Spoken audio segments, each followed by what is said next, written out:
In today's video, I'm going to teach you how to animate 3D text in Cinema 4D with MoGraph effectors.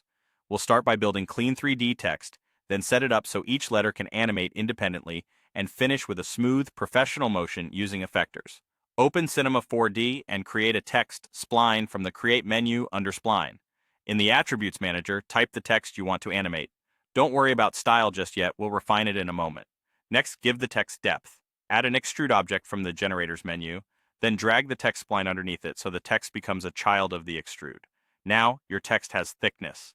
In the extrude attributes, choose your font and adjust the depth to taste. To make it look polished, enable caps and add a small rounded fillet bevel on the front and back. A subtle bevel catches light nicely and avoids razor-sharp edges. Keep the bevel segments modest so it looks smooth without ballooning your polygon count. With the text looking good, let's prepare it for animation. Select the extruded text and add a fracture object from the MoGraph menu. Place the extrude under the fracture so it drives the animation. In the Fractures Object tab, set the mode to Explode Segments. This tells Cinema 4D to treat each letter as its own piece, which is key for animating letters one after another. Now for the motion. With the fracture selected, add a plane effector.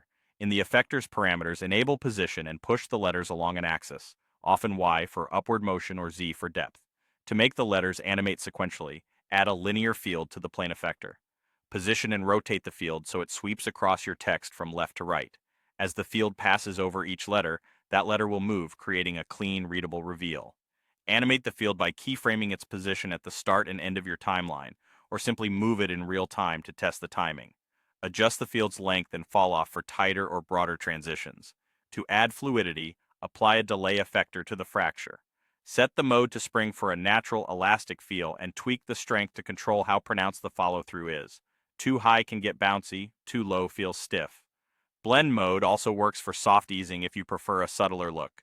Play back the animation and fine-tune the plane effector's strength, the linear field speed, and the delay settings until the motion feels balanced and intentional.